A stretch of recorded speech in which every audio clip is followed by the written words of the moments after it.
नमस्कार, मैं श्रुति सिंह। स्वागत है आप सभी का इनसाइड जाके न्यूज के इस बुलेटिन में। चले जानते हैं आज की खबरों के बारे में। खबरों की शुरुआत करते हैं राजधानी रांची से।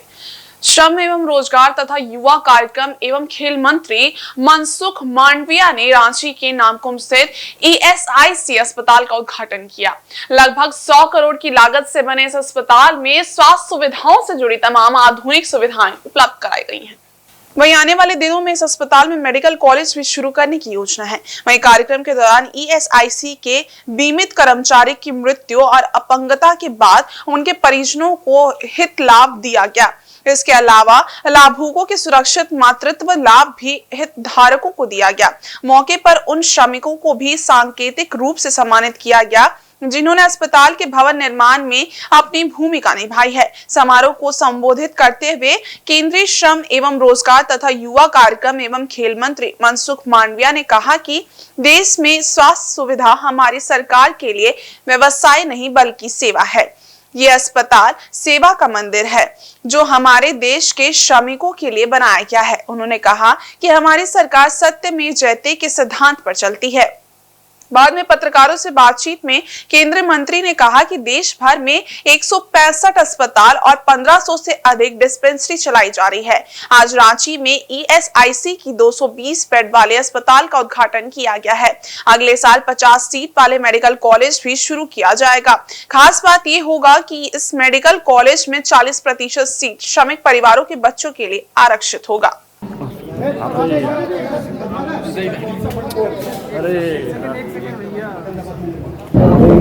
बिना लिमिट से जितना भी खर्च की आवश्यकता हो इतना स्वास्थ्य लाभ के लिए स्वास्थ्य के लिए खर्च किया जाए।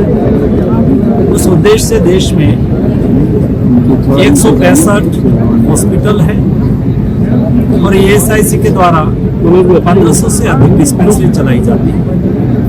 आज ESIC रांची की 220 बेड की अस्पताल की इनॉग्रेशन के अवसर पर यहाँ इनॉग्रेशन के साथ नेक्स्ट ईयर में 50 सीट से चालू होने वाली मेडिकल कॉलेज का भी प्रारंभ करा जाएगा। जब हॉस्पिटल में मेडिकल कॉलेज जुड़ जाती है तो सुविधा भी बढ़ती है और रांची को एक विशेष सुविधा भी उपलब्ध होगी। यहाँ इलाज भी होगा। हमारे झारखंड के युवाओं को डॉक्टर बनने का भी अवसर मिलेगा और ESIC के हॉस्पिटल में मेडिकल कॉलेज में हमने 40% सीट हमारे श्रमिक फैमिली है उसके लिए रिजर्व रखी है। तो हमारे श्रम शक्ति के साथ जुड़े हुए हमारे श्रमिक परिवार के 40% सदस्य यानी कि श्रमिक के बेटे बेटियों को भी डॉक्टर बनने का अवसर मिलेगा। ये काम हमारी Ranchi ESIC hospital medical college में होगा। उद्घाटन समारोह को संबोधित करते हुए केंद्रीय रक्षा राज्य मंत्री संजय सेठ ने कहा कि केंद्र सरकार और प्रधानमंत्री नरेंद्र मोदी की पहल पर देश की बड़ी आबादी आयुष्मान भारत योजना का लाभ उठा रही है। उन्होंने कहा कि अस्पताल में आने वाले दिनों में मेडिकल कॉलेज के खुल जाने से यहां स्वास्थ्य सुविधा के क्षेत्र में मील का पत्थर साबित होगा।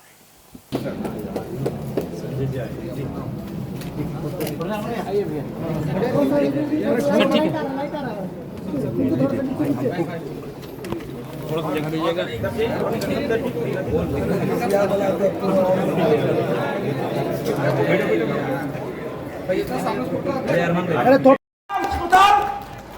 जब 100 करोड़ 99 करोड़ की लागत से बना, 5 लाख से ऊपर हमारे ऐसा जो कवर करते हैं ऐसे लोगों का इलाज, तो प्रधानमंत्री नरेंद्र मोदी जी का यह संकल्प है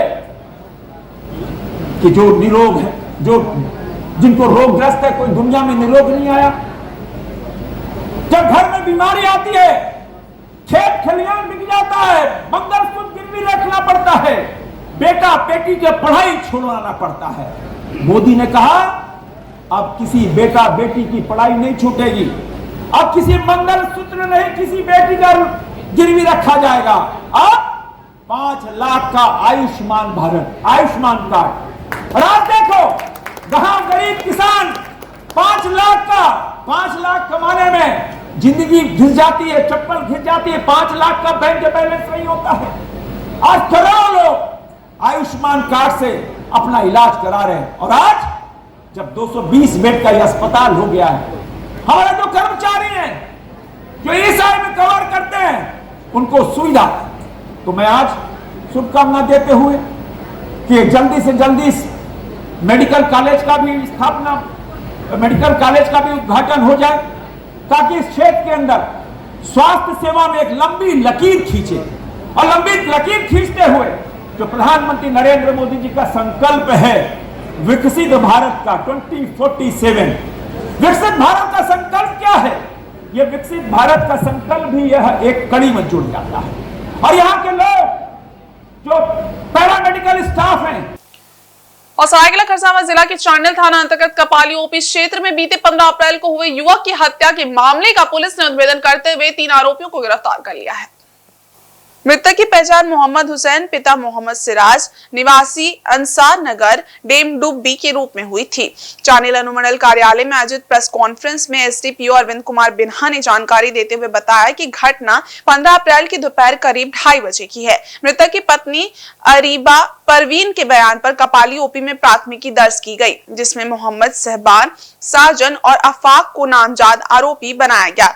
पुलिस ने त्वरित कार्रवाई करते हुए घटना की जांच शुरू की और तकनीकी साक्ष्यों के आधार पर 3 अन्य अभियुक्तों को गिरफ्तार किया, जिसमें मोहम्मद सलाउद्दीन, मोहम्मद अब्दुल अंसारी उर्फ सोनू तथा मोहम्मद कलीम शामिल हैं। पुलिस ने आरोपियों की निशानदेही पर हत्या में प्रयुक्त पत्थर और ईंट, मृतक मोहम्मद हुसैन का वीवो कंपनी का टूटा हुआ काला एंड्रॉइड फोन, सलाउद्दीन और सोनू के पास से अन्य 2 एंड्रॉइड फोन, मोहम्मद कलीम के पास से ओप्पो कंपनी का 1 एंड्रॉइड फोन बरामद किया। मोहम्मद सलाउद्दीन पूर्व में 2 मामलों में आरोपी रह चुका है, एक में धारा 307 के तहत हत्या की कोशिश और दूसरे में हत्या के आरोप में। छापेमारी टीम में Chandil SDPO Arvind Kumar Binha, Chandil circle inspector Ajay Kumar, Kapali OP प्रभारी सोनू कुमार, कौशल कुमार, हीरालाल मुंडू, मनोज मिश्र सहित अन्य पुलिस बल शामिल थे।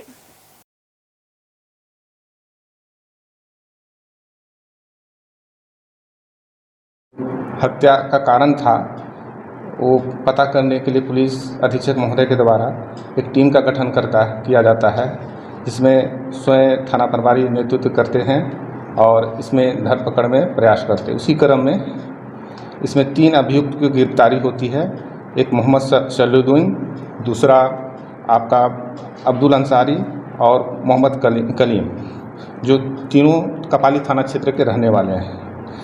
जब घटना के क्रम में इसमें जो घटना में प्रयुक्त पत्थर है उसको विधिवत जब्त किया गया है और अभियुक्त जो है वो अपने कांड में समझौता के बिंदु पर स्वीकार किया है और आज इन लोग को न्यायिक हिरासत में हम लोग भेज रहे हैं। ऐसा पता चलता है कि इसमें मोहम्मद सलाउद्दीन पूर्व का आपराधिक इतिहास रहा है, जिसमें कपाली ओपी अंतर्गत 119/19 जमशेदपुर के जुगसलाई थाना क्षेत्र स्थित मिलत नगर में 6 अप्रैल को हुई फायरिंग मामले में पुलिस ने मुख्य आरोपी सैफ अली उर्फ राज बच्चा को गिरफ्तार कर लिया है। इसकी निशानदेही पर पुलिस ने घटना में प्रयुक्त 1 देसी कट्टा और 2 जिंदा कारतूस बरामद किए हैं। अभियुक्त की गिरफ्तारी सरायकेला जिला के कपाली ओपी क्षेत्र के ताजनगर में छापेमारी कर की गई। इस मामले में जुगसलाई हबीब नगर निवासी मोहम्मद अल्तमस ने जान मारने की नीयत से गोली चलाने का आरोप लगाते हुए एक मामला दर्ज कराया था। घटना की गंभीरता को देखते हुए डीएसपी विधि व्यवस्था तौरिक आलम के नेतृत्व में एक विशेष छापेमारी टीम गठित की गई। टीम ने त्वरित कार्रवाई करते हुए कपाली ताजनगर स्थित अभियुक्त के घर पर छापा मारा, आरोपी सैफ अली को गिरफ्तार किया। डीएसपी ने जुगसलाई स्थित अपने कार्यालय में एक प्रेस कॉन्फ्रेंस में गिरफ्तारी की जानकारी दी। उन्होंने बताया कि सैफ और अल्तमस के बीच पुरानी दुश्मनी है और सैफ अली पर कई आपराधिक मामले दर्ज हैं। पूछताछ के दौरान आरोपी सैफ अली ने अपना अपराध स्वीकार कर लिया है और साथ ही एक अन्य अभियुक्त दिलनबाज गद्दी उर्फ बियर का नाम भी बताया है, जो घटना में संलिप्त था और फिलहाल फरार है। पुलिस अब फरार अभियुक्त की गिरफ्तारी के लिए आगे की कार्रवाई में जुटी हुई है। पुलिस ने राज बच्चा को पूछताछ के बाद न्यायिक हिरासत में जेल भेज दिया है।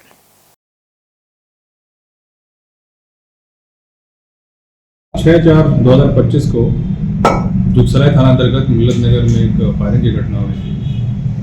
घटना के उपरांत वरीय पुलिस अधीक्षक महोदय के द्वारा मेरे नेतृत्व में एक टीम का गठन किया गया था, जिसकी मॉनिटरिंग सिटी एसपी सर के द्वारा लगातार किया गया।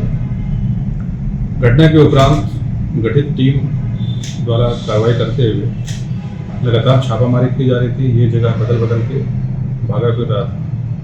अंततः दिनांक 16/4/25 को कपाली थाना अंतर्गत इसको गिरफ्तार किया गया।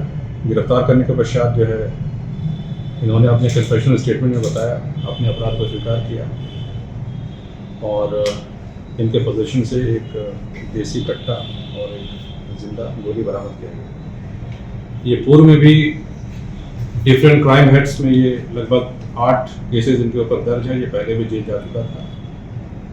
ये 5 महीना पहले ही जेल से बाहर निकला था और जेल से बाहर आने के बाद ये बेंगलोर चला गया था। बेंगलोर में ये काम कर रहा था। इधर त्यौहार के मौके पे घर आया था और घर आने के बाद ये घटना को अंजाम दिया।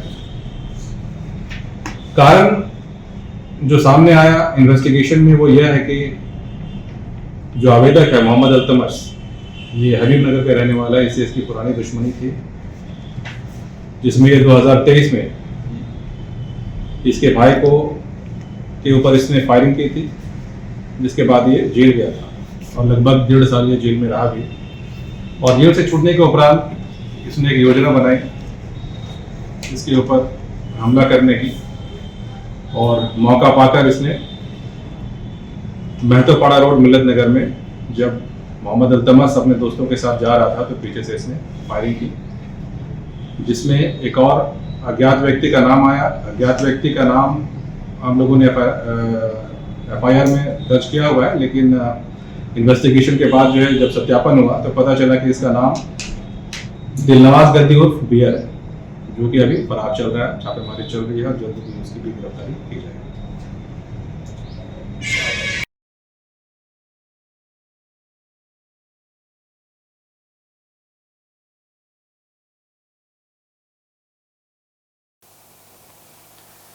सरायकेला में आगामी रथ यात्रा महोत्सव की तैयारियों के तहत जगन्नाथ सेवा समिति सरायकेला ने उड़ीसा के कोणार्क से आए सुप्रसिद्ध रथ निर्माता गुरु प्रसाद महाराणा के साथ रथ निर्माण के लिए इकरारनामा किया है। अनुबंध के अनुसार रथ निर्माण की कुल लागत 4,20,000 रुपए तय की गई है। समिति की ओर से 1 लाख रुपए अग्रिम राशि के रूप में दी गई है, जबकि शेष राशि 5 किस्तों में दी जाएगी। रथ निर्माण का कार्य 30 अप्रैल अक्षय तृतीया के शुभ अवसर से शुरू किया जाएगा। गुरु प्रसाद महाराणा ने बताया कि परंपरागत धोला एवं साल लकड़ी से रथ का निर्माण किया जाएगा, जिसमें शास्त्रीय नकाशी व धार्मिक प्रतीक चिन्ह उकेरे जाएंगे। जगन्नाथ सेवा समिति ने रथ निर्माण को लेकर श्रद्धालुओं से सहयोग की अपील की है। रथ यात्रा महोत्सव के लिए रथ आकर्षण का केंद्र होगा और इसके माध्यम से सरायकेला में सांस्कृतिक आस्था और परंपरा को नया आयाम मिलेगा।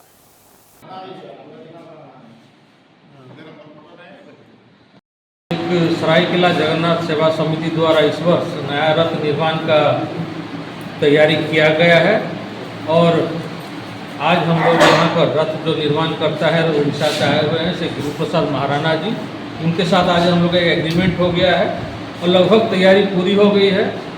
और जनता के सहयोग से और विशेष करके स्थानीय विधायक चंपई सोरेन जी के भी बहुत ही महत्वपूर्ण सहयोग रहा है, जिससे हम लोग इसका तैयारी कर लिए हैं।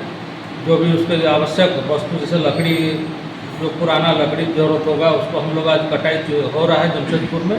और आज हमारे बीच हमारे जो भी निर्माण करता है गुरु प्रसाद जी भी है, आज हमारे एग्रीमेंट हो गया है। और जैसे नियम अनुसार जो जगन्नाथ का रीति नीति होता है उसी के अनुसार 30 तारीख को अक्षय तृतीया के दिन ये जो पूजा जैसे रथ का अनुकूल कार्य निर्माण कार्य शुरू किया जाएगा।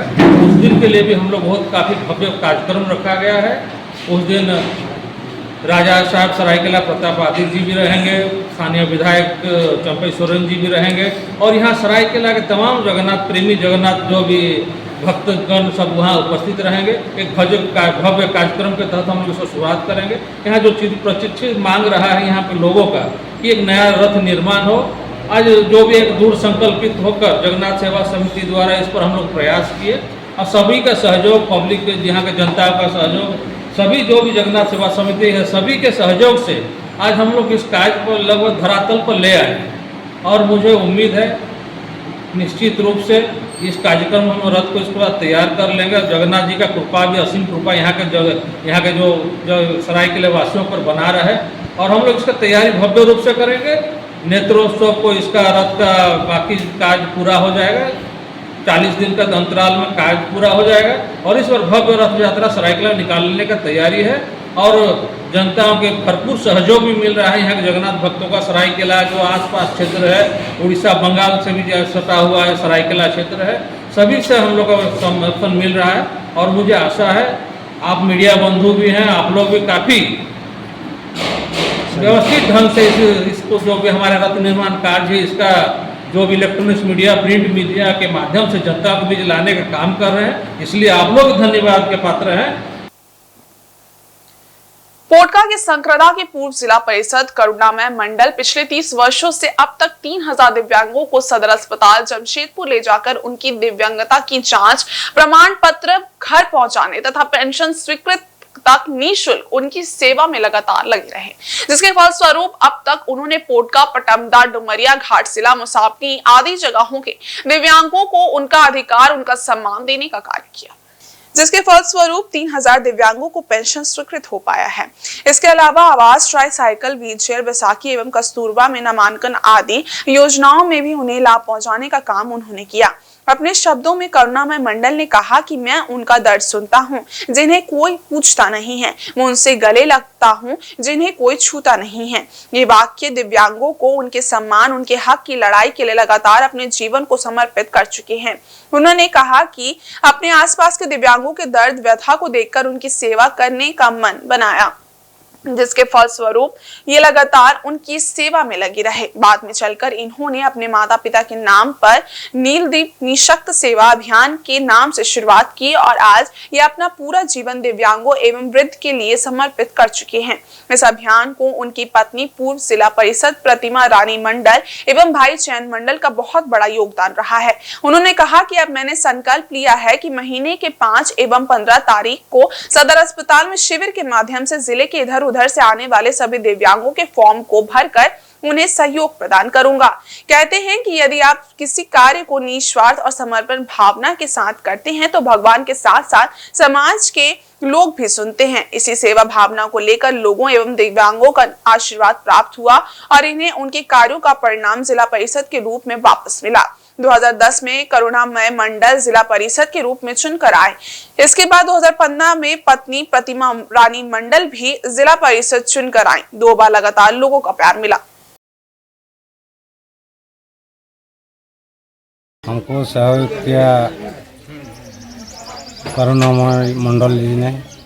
तीनों बच्चा ना सुन सकता है ना बोल सकती है, कुछ नहीं। ये सदर हॉस्पिटल लेके हम लोगों का प्रमाण पत्र बना के कुछ निःशुल्क में अपने आप कराया। उसके बाद अभी उन्हें पेंशन भी दिलवाया है। तीनों बच्चों को अभी तक 2 आदमी को मिल रहा है, 1 आदमी को अभी तक नहीं मिली है। नाम लोग को बता दीजिए। बड़ी वाली का सोनाली बास्के, मझली वाली का है आशा बास्के और छोटी का सुष्मिता बास्के। ऐसे लोग बहुत बहुत धन्यवाद देते हैं करुणी जी मंडल को। और इसे भी जिला परिषद था, अभी जब हार गया फिर भी वह सेवा करने में लगे हुए हैं।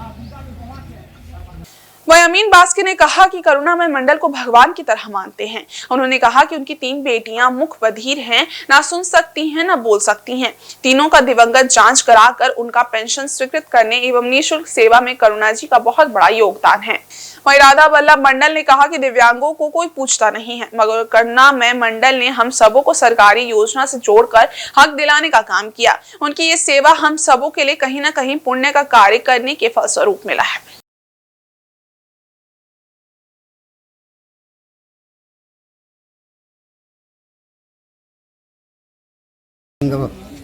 मतलब एकदम कुछ काम करने नहीं सकता है ना।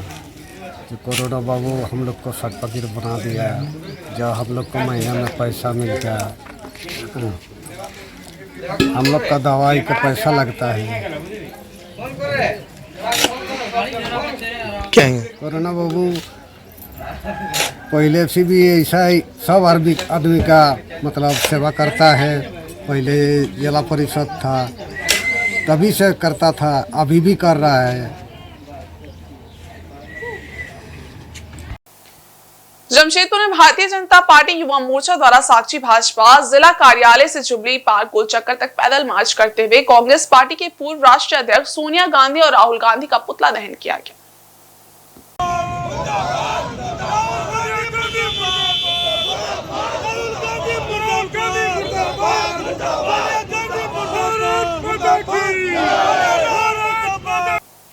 प्रवर्तन निदेशालय द्वारा नेशनल हेराल्ड घोटाले में सोनिया गांधी व राहुल गांधी के खिलाफ चार्जशीट दाखिल की गई है, जिसमें करोड़ों की संपत्ति हड़पने और जनता को धोखा देने जैसे गंभीर आरोप हैं। वहीं धनबाद में कांग्रेस के नेता कार्यकर्ताओं ने पत्रकारों के साथ किए गए मारपीट का भी विरोध करते हुए प्रदर्शन किया। सैकड़ों की संख्या में भाजपा के नेता और कार्यकर्ताओं ने कांग्रेस के खिलाफ जमकर विरोध प्रदर्शन किया। इस दौरान जमशेदपुर भाजपा के जिलाध्यक्ष सुधांशु ओझा और भारतीय जनता पार्टी युवा मोर्चा के जिलाध्यक्ष नीतीश कुशवाहा के नेतृत्व में सैकड़ों कार्यकर्ता और नेता मौजूद रहे।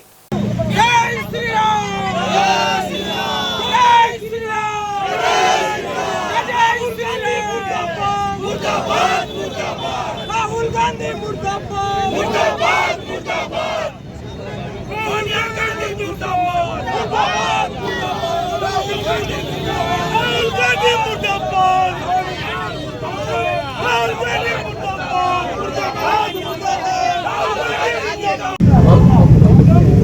जब तक कांग्रेस देश की सत्ता पर थी, नेहरू परिवार के अंदर यह भावना घर कर गई थी कि उनका परिवार देश के संविधान से ऊपर है। लेकिन जब से मोदी जी की सरकार आई है, भारतीय जनता पार्टी एनडीए की सरकार आई है, हम लोगों ने यह प्रमाणित करने का प्रयास किया है कि देश का शासन संविधान से चले।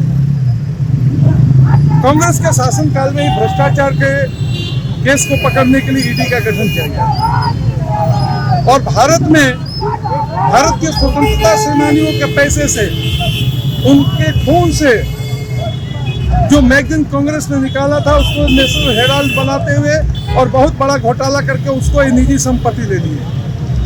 करीब 5,000 करोड़ का यह घोटाला है, जिसमें मां और बेटे दोनों संलिप्त हैं।